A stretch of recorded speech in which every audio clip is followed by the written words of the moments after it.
afternoon. Welcome to the briefing. Matt. Yes. Happy Thursday. Nothing at the top. Nothing? You don't have no update on the secretary? I can give you one. Sure. Secretary Kerry was up again today. He was walking on crutches on the floor of his hospital. Doctors say they are happy with the continued progress in his recovery. He plans to take the next several days to recuperate and then assess when he will return to Washington. State Department Chief of Staff John Feiner was in Boston and gave him a briefing today on an array of department priorities and issues right now, including Yemen, Cuba, Syria, Iraq, Ukraine, and climate change. They had a pretty lengthy discussion today. In addition, the Secretary spoke by phone with Undersecretary of State Wendy Sherman. She's in Vienna, and she gave him a full update on the status of the Iran nuclear talks. Okay, walking on crutches, does that mean he has got a cast on? I don't have more details to share.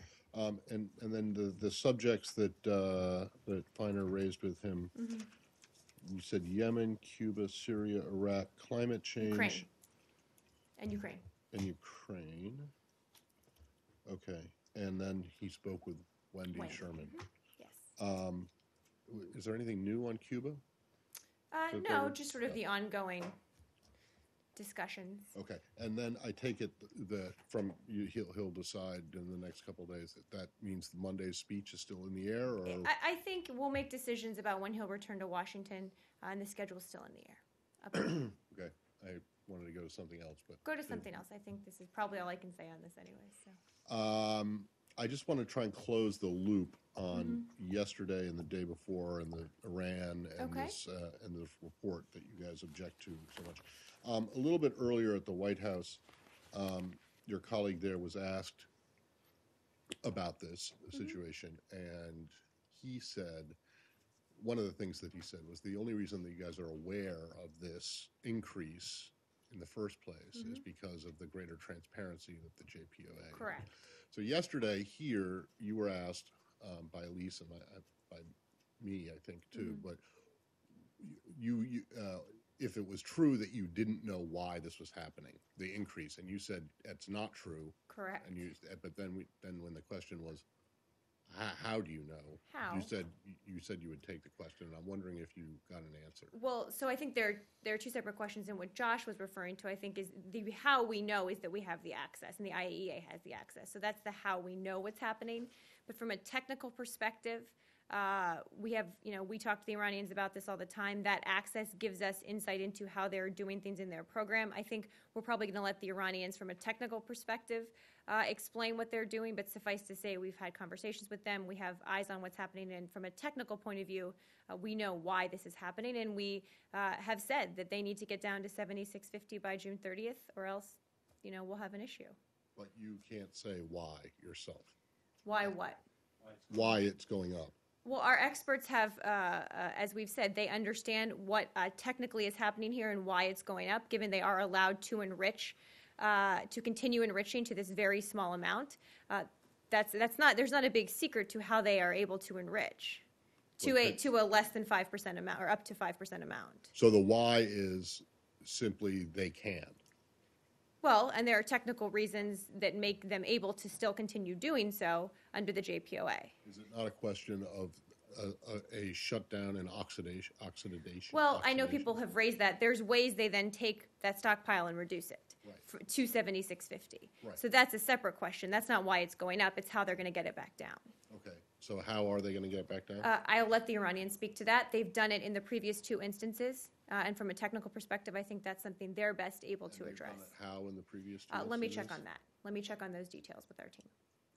Could you update us on what's going on now as far as perhaps meetings and technical meetings? Yes. So Undersecretary Sherman is in Vienna. She arrived yesterday morning. Yesterday there were talks with our P5+1 and EU political director counterparts.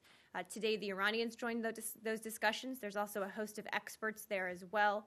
And there will be additional experts going out going forward. So this is really open-ended. This is the start of sort of the final push towards the end of June 30th. So if the issue of enrichment is somewhat resolved and the issue of centrifuges have been also resolved, what are they discussing now?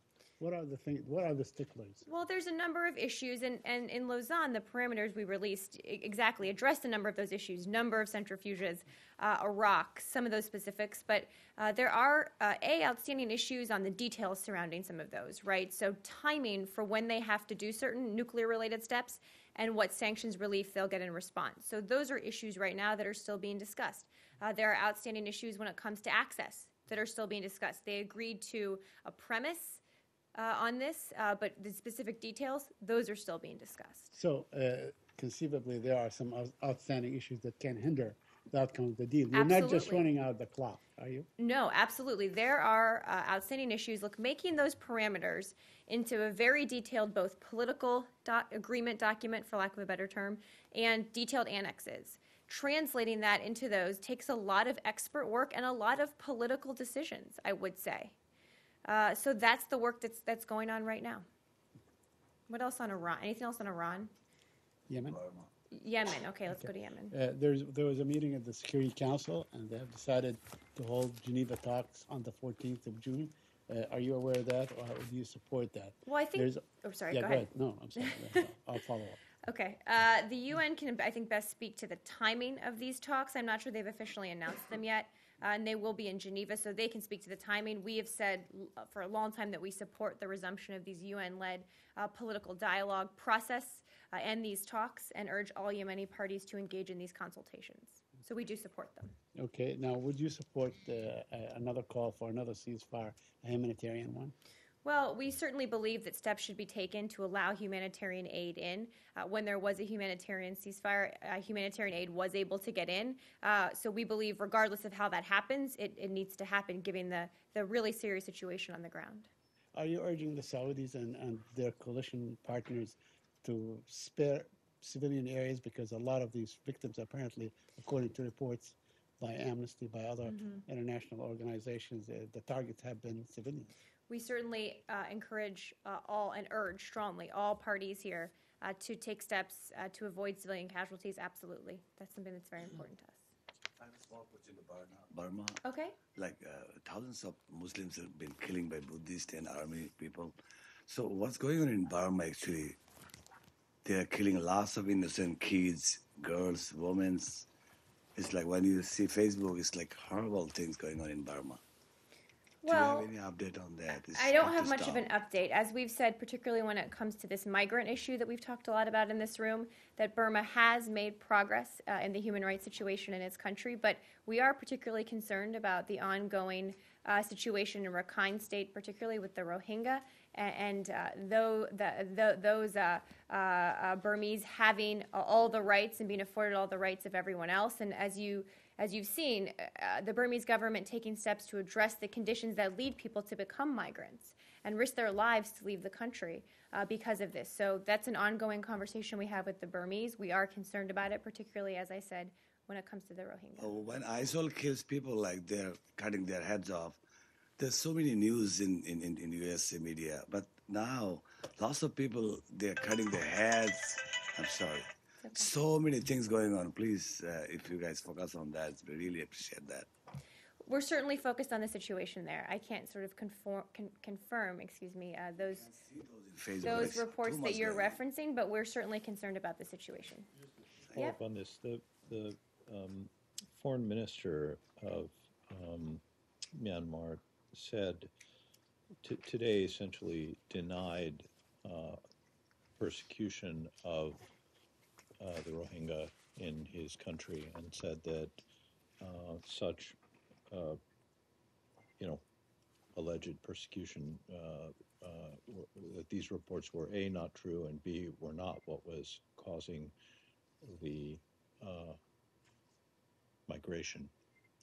Do you, given the human rights reports, I mean, we don't have this year's, but we certainly have past years, do you concur with his assessment that there is not persecution of the Rohingya in Myanmar? Well, I didn't see his specific assessment, but as I just said, and as the Human Rights Report, as you mentioned, has said, the Rohingya have been certainly not afforded the rights they should. We continue to be concerned about the situation and the way they are treated there and the conditions that lead them to become migrants.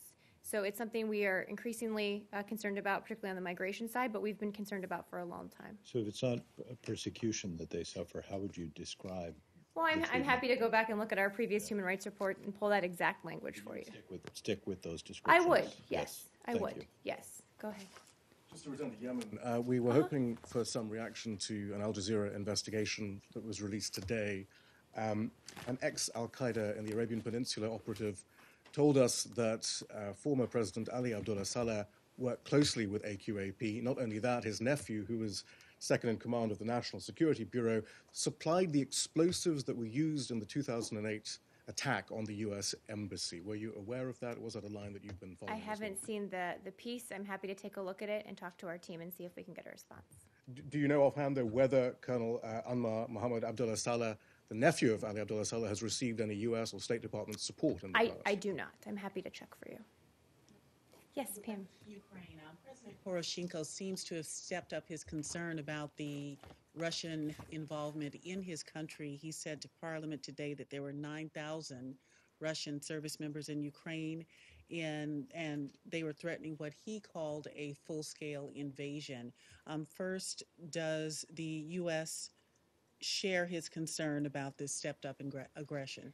Well, as I said yesterday, and I would say again today, we are concerned about ongoing attacks by the Russian separatist forces on the Ukrainian government side of the ceasefire line.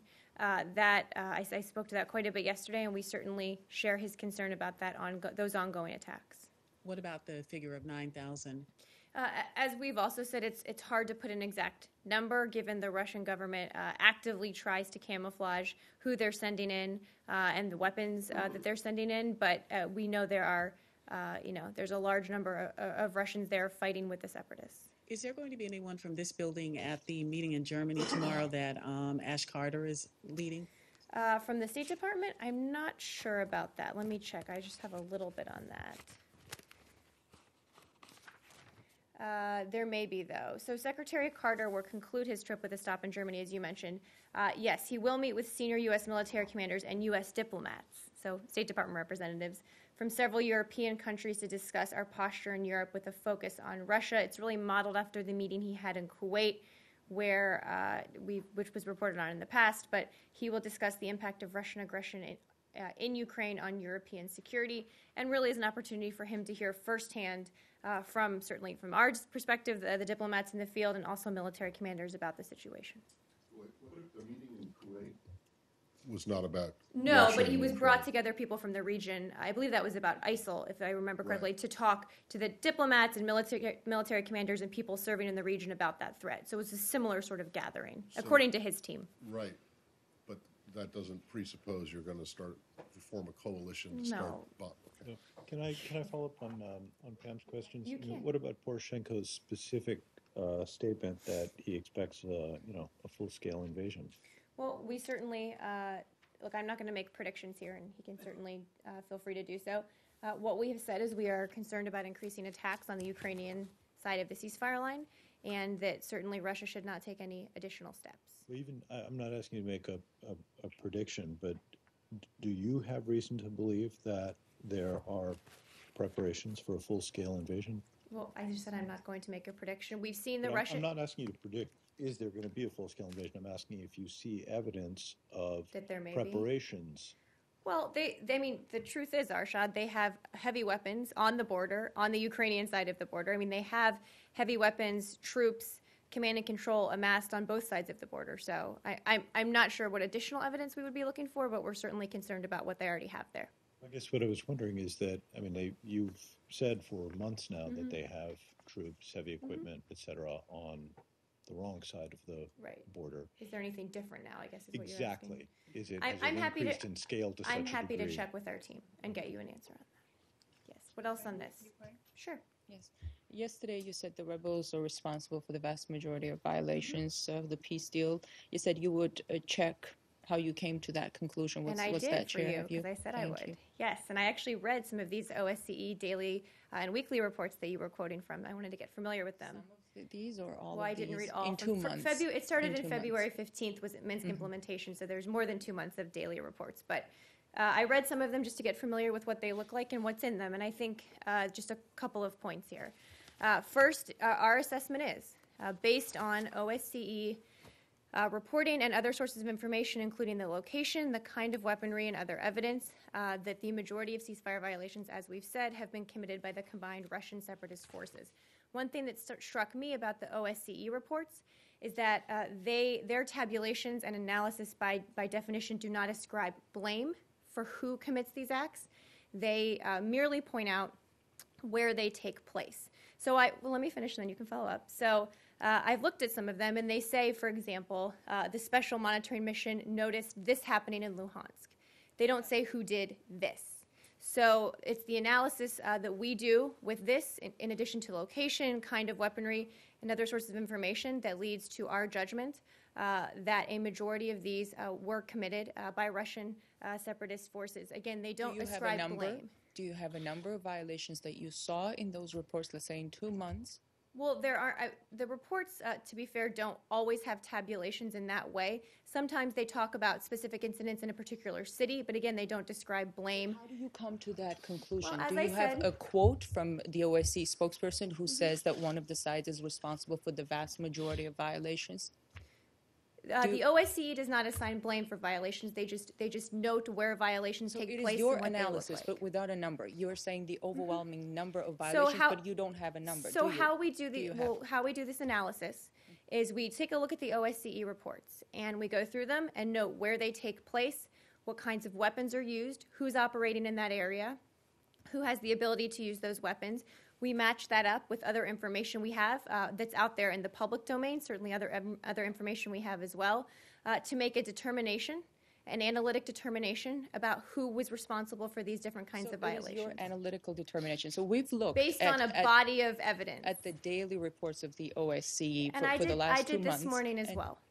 Well, we counted the violations and in ceasefire violations and weapons withdrawal violations, and the numbers are about the same. I cited them yesterday, and I can do that now. Are those your numbers? Because they're not OSCE numbers. Don't assign blame. I understand. So you're analyzing the reports. Also, we you're can do that too. them. We can see those daily reports. So an example of a report, May 1st, just outside government-controlled Nikolaevka, 41 kilometers south of Donetsk, the SMM, the monitoring mission, saw 3, what it is says to be outgoing tank rounds fired from a location approximately 2 kilometers to the north. An incoming round followed, impacting approximately 200 meters north of the SMM's position. So that is an example. And it looks like one side fires and the other responds. You see that in many of the reports. Wouldn't that make for an equal number of violations on both sides? In that very limited example you're noting from May 1st, but we're taking a look at the entire breadth of reporting from February 15th, when Minsk took effect,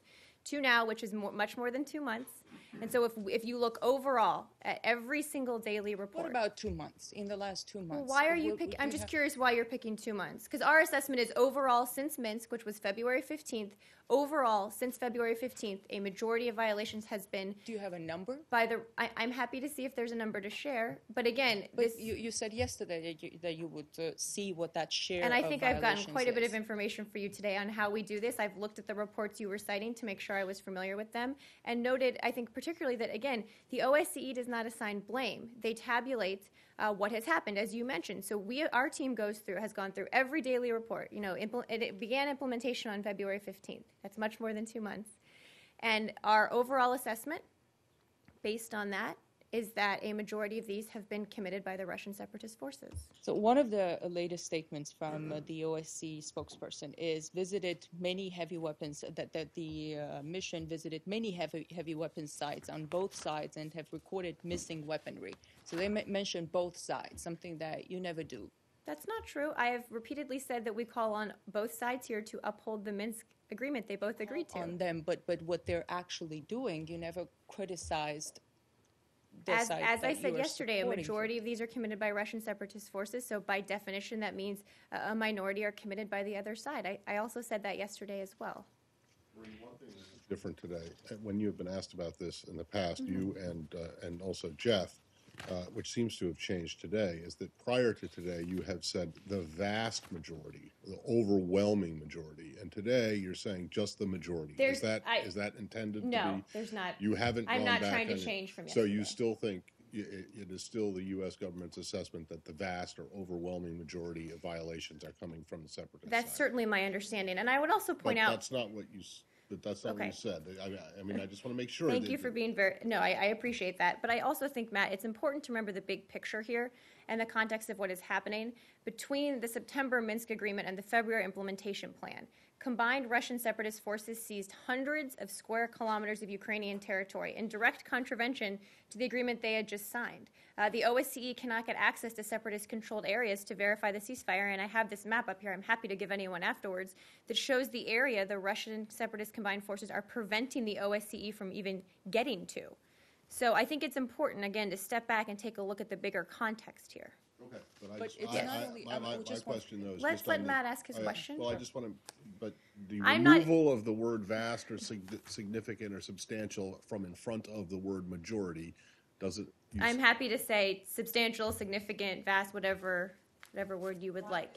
in providing access. So in the last 2 months, it's not just the rebels that are. Why are you doing- choosing 2 months? I'm Because curious. I read, we read the daily reports from. Well, there are these- some from before 2 months, though. Just as an example, to give you numbers. So 18 violations by the Ukrainian forces. Well, that's and not what the 27 reports say, though. By the rebels. The reports do not assign blame. So you're assigning blame based on their numbers. The reports do not assign blame.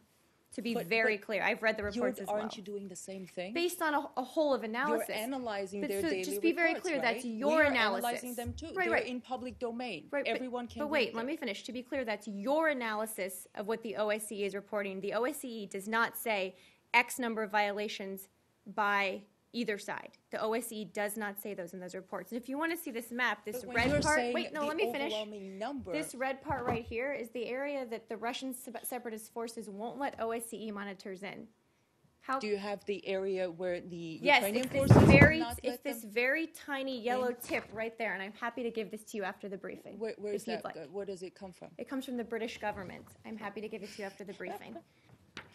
But not Yep. from the OSCE, right? Go ahead. It doesn't come from the OSCE, Can we does go it? to, can we go to We Egypt? can move on. Yes. Oh, sure. Yes. The head of the Poroshenko bloc earlier today called for a food blockade on the Donbas region. He said until the terrorists give up prisoners, we're going to continue firing and we're not going to give them food. And he asked the Ukraine citizens that they are obligated to move to Ukraine-free territory. Do you agree with these proposals? What is your reaction? I'm sorry, I hadn't seen those. I'm happy to check with our team for Okay, you. quick one on Arsha. Russia. Okay, sure. Yesterday there was a report Pentagon is seeking to ease sanctions on the RD-180s rockets. They need the rockets.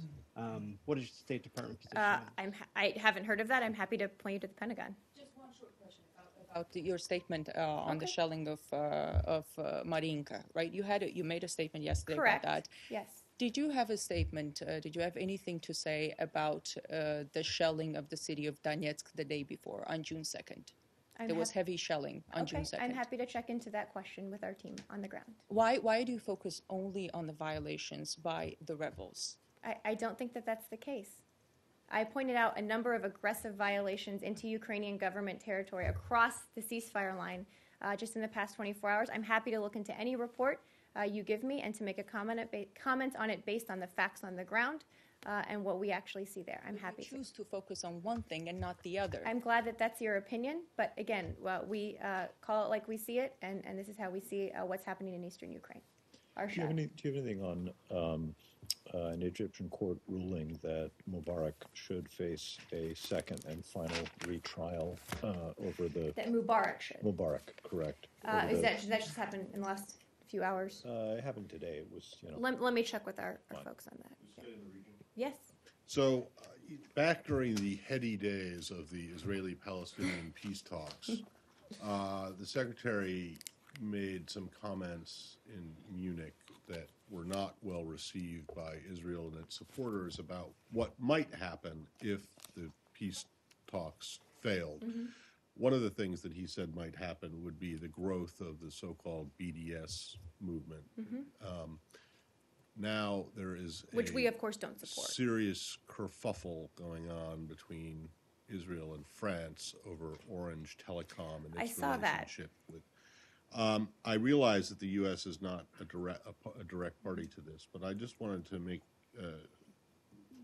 sure or to find out if the U.S. position on the wisdom or the ethics of such divestment or of BDS is the same. It is the same. So that means that you oppose it. Correct. Now, I haven't talked to anyone about this specific. I saw the news reports. I haven't talked to anyone about this specifically, but our position in general on the issue has not changed. Does that mean that you are still advising or urging European governments or governments anywhere against or telling them that you think that it's a bad idea to do this? I think we make our position clear. I don't have any specifics, again, on this case to share with you. Because during the Israeli election campaign, there was a lot of talk and a lot of friction between here and Israel, and a lot of discussion within the administration about looking into perhaps looking into revising how you approached the idea of an Israeli-Palestinian peace agreement, and that tactics and strategies might change. That issue, though, has not changed. The boycott issue. Our position on the boycott issue has not changed. So that is not part of the. First of all, is that review going on? It wasn't a sort of an official review. I know we talked about this at the time, but we were looking at what the next steps were going to look like. We needed Prime Minister Netanyahu to form a government. We need to see sort of what steps each of the sides are willing to take before I think we determine what the best path forward is. So, in other words, it's still possible that the administration might change its mind about whether or not on this is boycotts. Right. Or no, that's off the table. I would seriously doubt that. Okay, and do you know if in this case, because the French government does have a stake in this company, if there has been any contact? I do not know. Can you check? I can. Yes.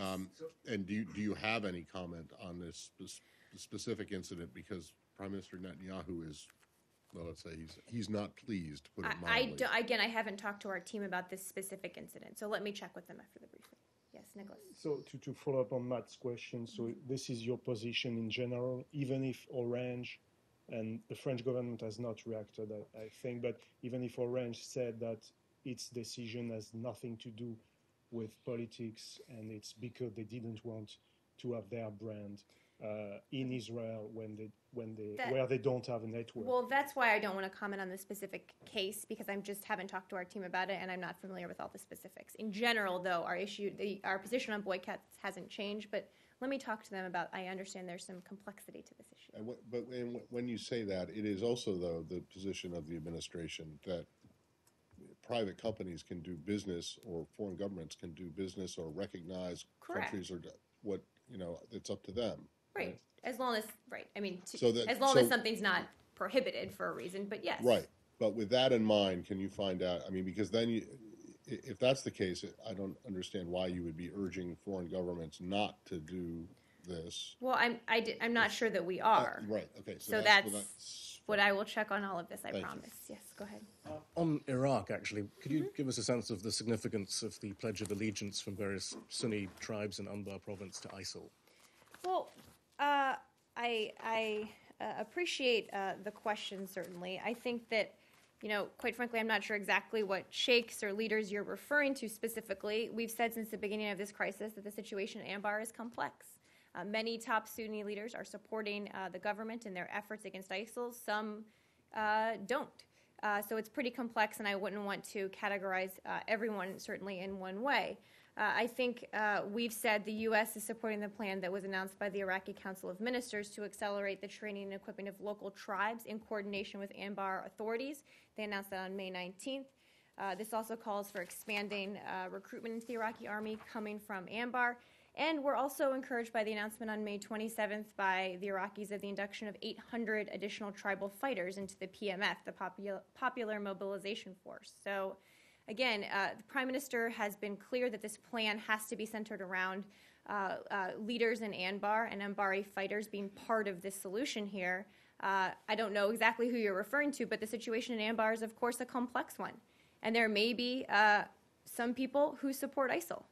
But there are many who Al don't. Jamalis, I guess, is the main. I'm sorry? The Al Jamalis, I think, are the main. I'm the happy main to tribe check on who, them specifically. It is striking though how what's happening currently does chime in with the prediction we now know that the Defense Intelligence Agency made in 2012 that a Salafist principality might grow up in eastern Syria and western Iraq, and in fact that was the policy. That's what the goal of the GCC countries, your allies in the region. Would you accept that? Well, That's I what's think you're happening? making a number of sort of sweeping generalizations. There was the Defense Intelligence Agency. Well, I in haven't read the 2012. whole DIA report. I'm happy to go back and pull that and take a look at it. There was a lot of assessment done at the time about the possible futures, directions that Iraq could take, certainly. So I'm happy to go back and look at those. You But don't think it's the goal of the GCC to have some sort of Salafist area there to be a sort of I bulwark think the against fact that Iran? meant that GCC and regional countries are taking direct military action against ISIL in the region now, I think should make it pretty clear how they feel about ISIL. Yes. Fareed, two quick questions on different topics.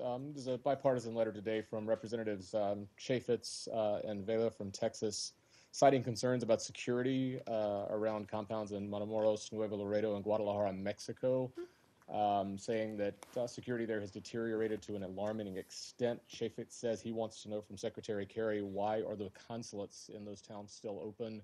Are you all concerned about security around those consulates? Is there any plan in place to I haven't heard of the assess letter. that? I'm sure we'll respond as we always do. I'm not sure we've received it yet. We may have, but I'm happy to get something for you. And then beyond that, North Korea officials there with their space agency have told AP television that they plan to launch a second observation satellite, that they don't basically care what the rest of the world has to say about it, and that it's America and its impure allies who are trying to persecute them. What's your reaction to the potential launch of a second satellite? We have seen those reports that the North Korean Space Agency officials say they're developing a more advanced Earth observation satellite. To be clear, any satellite launch that uses ballistic missile technology would be a clear violation of multiple UN Security Council resolutions that require North Korea to suspend all activities related to its ballistic missile program, reestablish a moratorium on missile launches, et cetera, et cetera. It goes on and covers quite a few things. Any rocket capable of placing an object in orbit is directly relevant to the development of long-range ballistic missiles, as many ballistic missile and space launch vehicle technologies are virtually identical and interchangeable. So we'll be watching this. It could very likely contravene UN Security Council resolutions. But again, I think they just said they're working to make one. Working toward, do you guys have any indication from your aspect that I you're seeing don't more have activity? much more on that. Wait, on this. Okay. Can you get a satellite into orbit without using a ballistic missile or a technology that might be banned? What our experts tell me is that the ballistic missile and space launch vehicle technologies are virtually identical and interchangeable. So no Can you satellites. without it? I don't know if there's a way So you could. North Korea is not allowed to have satellites. North Korea has to live up to its obligations regarding ballistic missile technology. How about if North Korea had someone else fire their... I can check their with our satellite lawyers and into- see if that would be in I wanna know violation. if- But regardless, it would be an escalatory move. It would be one that contributes to tensions and that we would urge them satellite. not to do. Well, if they had another country do certain things for them, it depends on what that was, Matt. Well, I realize that you're not. Well, Sorry, I- Arshad. I mean, I yeah. just want to know. I mean, is it the rocket or the missile that's the concern, or is it both the rocket and the It's- missile and the It's satellite? the technology that underpins it that is almost identical to ballistic But missile if they technology. found a way that they could use a giant slingshot to get a satellite into orbit, would you be I opposed don't think to it then? slingshots are. Well, you know what I mean. Are If part they of UN found some Security other Council. way to get a satellite into orbit, or had someone else do it for them, would you still be opposed? I'm happy to That's- check with our Thank you. experts on that. I understand the question. I do. Why would it be intrinsically escalatory if someone else were to launch something for them? Well, I think that what the international community needs to do is put more pressure on North Korea to get them back in line with their international obligations, not assist them to advance technologically, even if it's not ballistic missile technology. That we need the world to put pressure on them, not to do the opposite. But it would mean that they would be flouting your wishes, but not necessarily that it would be escalatory. Well, not necessarily that it would be in violation of UN Security Council resolutions, I would say. Yes. Different country. Turkey's President Erdogan accused New York Times, CNN, and BBC of trying to weaken and divide Turkey. This was a couple of days ago. And then yesterday followed followed up in a way, saying journalists, Armenians, and homosexuals are representatives of sedition. Do you have any comments about allied countries' leaders speaking about American media? When it comes to journalists, certainly the U.S. supports freedom of expression, and we remain concerned about government interference in freedom of expression in Turkey. We've said that for a long time, and we remain concerned. An independent and unfettered media is an essential element of any democratic and open society. And as I think Turkey's friend and as their NATO ally, we urge the Turkish authorities to ensure their actions uphold democratic values, including due process, judicial independence, and freedom of expression, including access to media and information. Do you think his statement is related to forthcoming parliamentary elections? I'm just not going to speculate on that. So you would denounce or decry or criticize or whatever the negative word is for him criticizing homosexuals, Armenians, and journalists? Absolutely. What about gay Armenian journalists?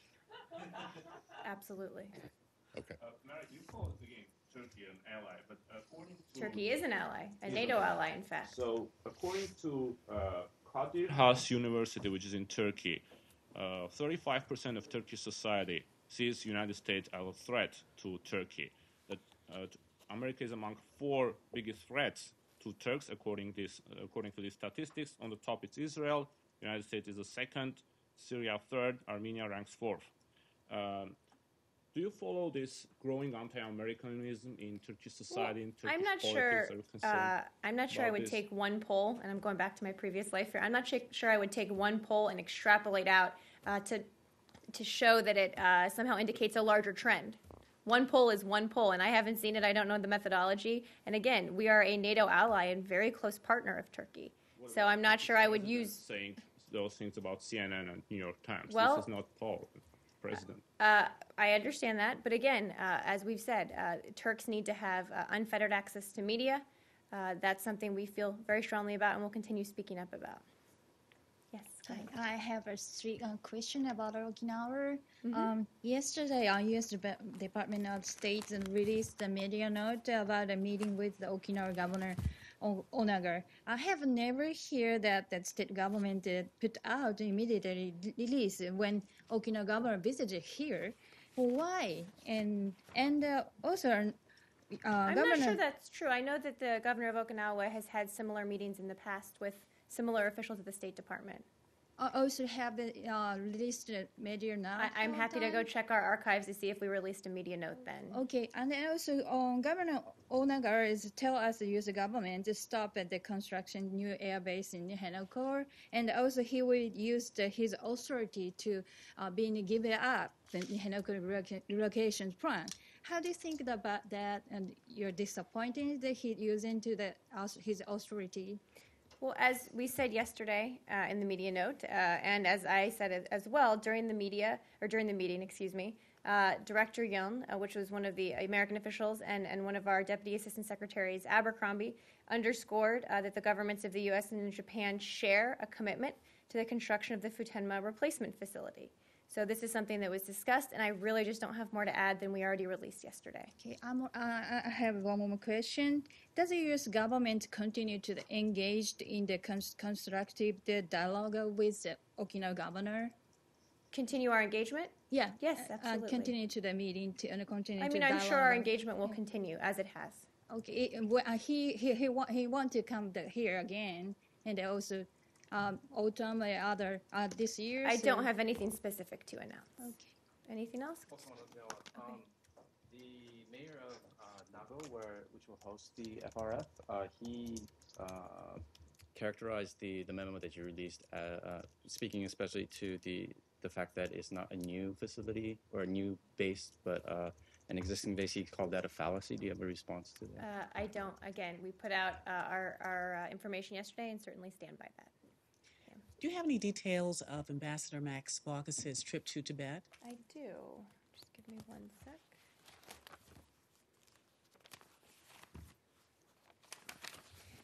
U.S. Ambassador to China, Max Baucus, visited the Tibet Autonomous Region May 26th through 30th with his wife and officials from Embassy Beijing and Consulate General Chengdu. During his visit, Ambassador Bacchus visited Namsto Lake, the centuries-old Potala Palace, and at each site, Ambassador Bacchus learned more about Tibet's culture and traditions, and as well as the practices associated with Tibetan Buddhism. He had meetings with government officials. He highlighted the tremendous potential he saw in the Tibet Autonomous Region, stressing the many advantages that could be realized by cooperation in clean energy development, environmentally sustainable growth, and wetlands protection, among other areas. In other meetings, he also urged Tibet Autonomous Region officials to engage with U.S. officials to promote trade and investment cooperation. Did he have unfettered access while he was there? In particular, was he able to get inside of some of the centers where political prisoners are kept, some of the re-education centers? Well, he met with a cross-section of Tibetans, including government officials, provincial leaders, entrepreneurs, and students, and he looks forward to visiting again. I just don't have more details than that.